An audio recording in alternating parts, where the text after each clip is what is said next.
but this motherfucker doesn't want to give me my change back. And at this point, it's like, it's just the ethics of it. I don't give a f. So I'm not even sure how to start this video. The last week have sucked ass, like major ass. I've not enjoyed myself. I've been absolutely miserable, and it's due to a combination of things, and it's not entirely rational thinking on my end. And yeah, just to give you guys a bit of a perspective, so I'm currently in Hanoi. I am from Ho Chi Minh. I took a 40-hour train ride from Ho Chi Minh to Hanoi, which I will never do again. Way too long. To top everything off, I've been extremely sick, like way sicker than I typically am. And being sick is really just screwed me in the ass, and I've just been so bitter and hating life. And just this last few days, I've just been so angry with everybody and everything, and I'm just gonna complain in this video because I've just had a handful of things pop up, and typically they wouldn't really bother me that much, but since I've been so sick and I'm just tired, like I wanted to lose my shit. So to give you guys some more context, I'm actually here right now. I'm gonna be riding my bicycle. I don't know, I have no plans around Vietnam for the next 3 to 5 weeks. 3 weeks if it doesn't go well, 5 weeks if it goes well. So I got my tent. Hopefully I'll be taking the roads along the border of Laos and stuff, but okay. So, but let's go back 5 days, because I sent my bike from Ho Chi Minh to Hanoi. And that's kind of why I took the train, because I'm like, you know what? I'm gonna make a video, I'm gonna do this and that on the train, but it didn't work out that way because I wanted to die and commit suicide. Overall, if I wasn't sick, the train would just be really boring, and it cost me 1.6 million Vietnamese dong, which is crazy because it's like literally the same price if I were to go with like Vietjet. Maybe a little bit more Vietnam Airlines if I were to just fly from Ho Chi Minh to Hanoi. I'm not sure why. I can have some ideas why people would maybe take the train. The train is better than the bus though, I will say that. But I was on the top bunk in the VIP seat with 3 other adults, excuse me, 3 adults including myself, and then 3 kids. So 4 beds, 3 adults, 3 kids. The kids were okay. So the thing is, it's like usually in Vietnam, if I speak a little bit of Vietnamese, just a little bit, I'm just like, xin chào, and then 9 out of 10 9 out of 10 times Vietnamese are, trời ơi, nói tiếng Việt giỏi. It's like, em đến từ đâu, like, em có vợ chưa, công việc của em là gì, I don't know, then all the questions come out immediately. But the people in my little VIP room, which is not really VIP, it's just like it has a bed or it doesn't have a bed. They saw that I was really sick, so they were really appreciative about it. Not a big deal, but I'm suffering. I was absolutely suffering. And this is a little bit off topic, but for my Vietnamese audience, one of the women in the VIP room, she got really angry with her kids. And when I say really angry, she's just like, this happened 2 or 3 times. So I'm on my upper bunk, and she just starts yelling, blah blah blah, muk yai. And she starts throwing everything at one of her kids. And her son is probably between 10, 13 years old, but just losing her shit.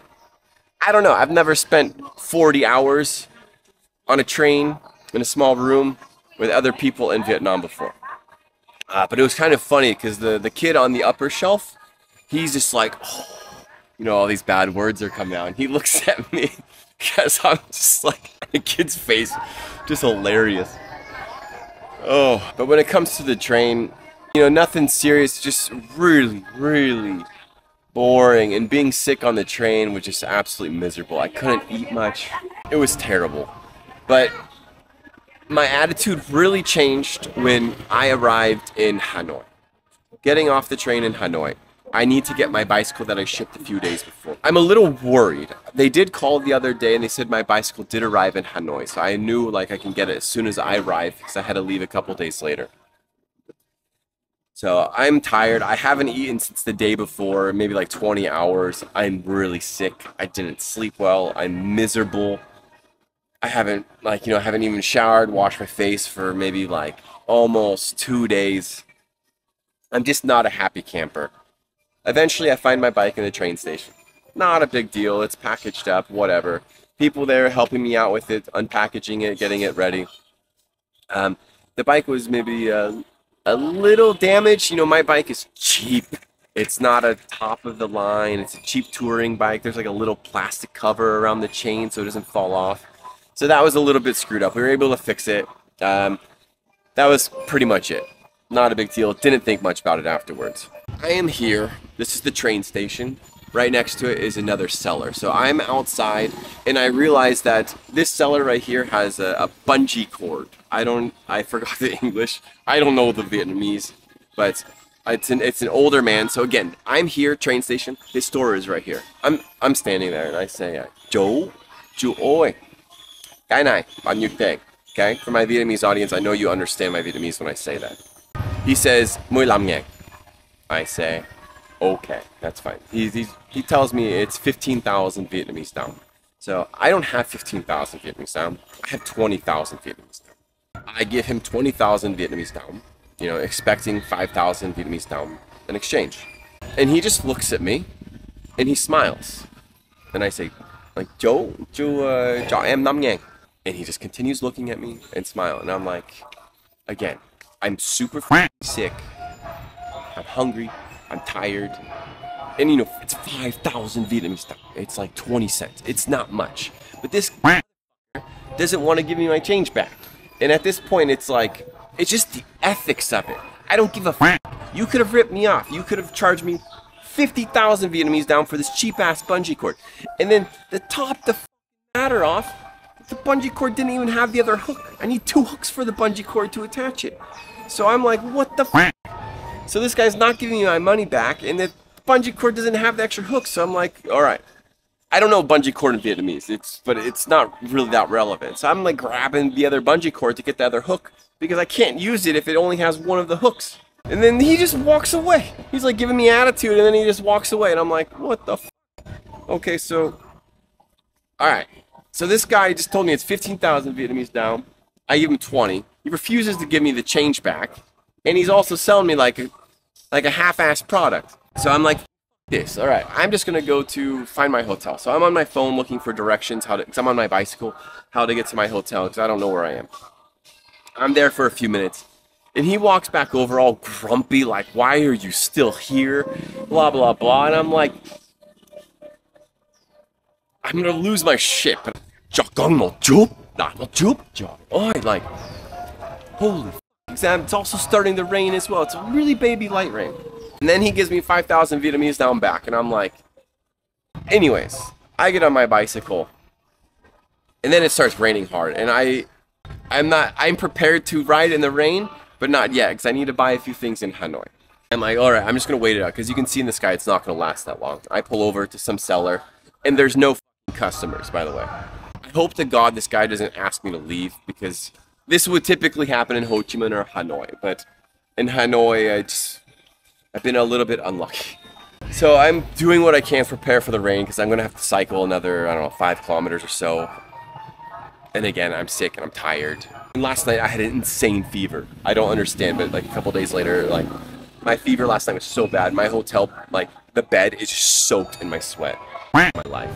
Anyways, not that big of a deal. Like I move over, I get out of this way because there's no customers. Nobody's going to be shopping. It's like a thrift shop of some sort. Whatever. Alright, I get to my hotel. Hotel staff, very sweet, very lovely. It's a really pretty area in Hanoi. You know, the air pollution right now is quite good for Hanoi too, which is not usually the case. It's a really beautiful day in Hanoi. I'm sick as f***. I don't want to leave my hotel. I lay down the rest of the day and do it jack shit. And I forgot to mention though, when I was riding my bicycle home, there's a part on my bicycle that's either bent or damaged a little bit that I didn't notice before. And it makes my gears shift. It's not a big deal, but if I'm putting a lot of force on my pedals, it will cause me to crash if I'm going up a steep mountain or I'm going at high speeds. So when I was cycling back to the hotel, I was like, all right, I have to get this fixed tomorrow. Keep in mind, I don't want to, I just want to lay in bed, but I have to do this. I don't want to delay anymore because I'm hoping to leave Hanoi now as soon as possible. Anyways, wake up, I'm still sick. I'm feeling whatever, same. I'm trying to find a good, reputable bike shop to get this really minor thing repaired for my bicycle. Again, it's not a big deal. I could do it, but I'm scared I'm going to damage it because I might have to bend something or bend it too much.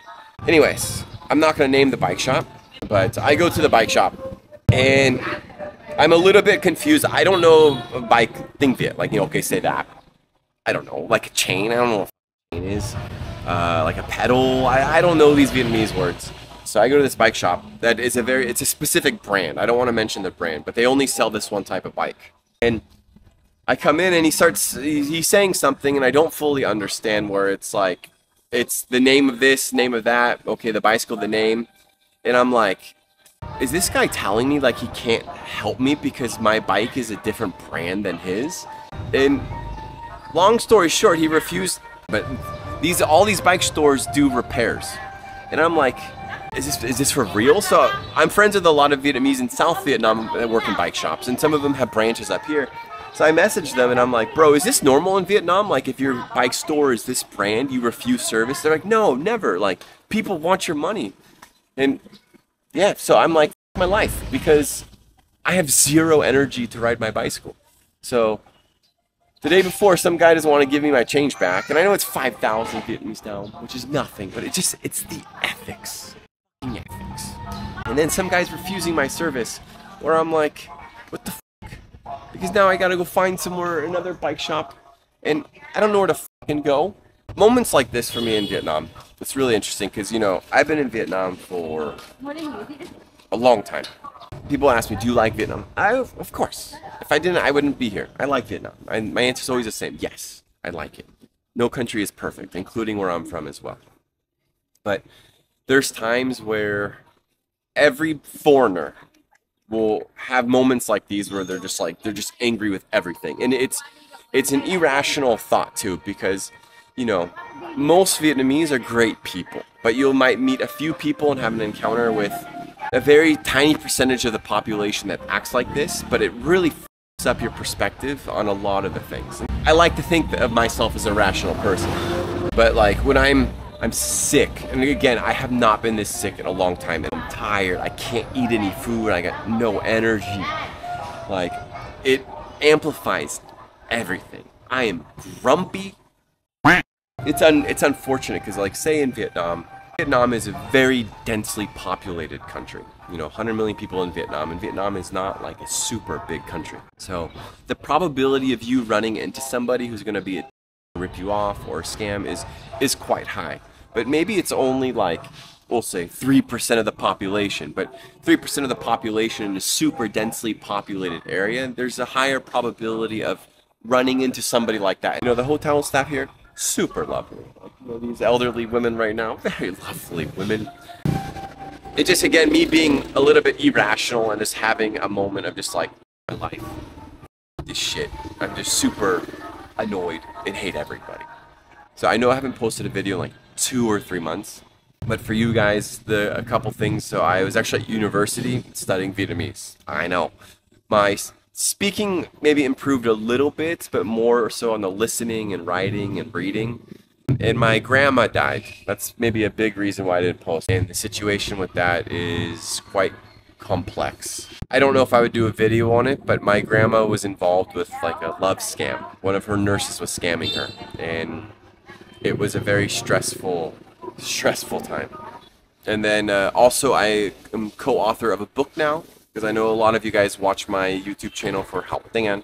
So this book, we also have videos that are associated with the book. So if you want, if you guys are interested in, you know, you want to learn Tiếng Anh nữa, this book is something for you, but only if your English is on a lower level, not if you're fluent. It'll be useless if you're fluent already. But yeah, so pretty much school, my grandma dying, and then this book. So that's kind of what I've been doing. Yeah, today's the first day I feel better, and like my mood already is just like, because I'm a super social person. If you ever meet me in person, you know I talk a lot. And even with Vietnamese, I'll talk with foreign Vietnamese. It doesn't make a difference. Like, I like being, oh, chào buổi sáng. Like, maybe tomorrow if I feel better, I'll do some pull-ups and dips over here. But, man, the last few days, yeah. But that's my complaint.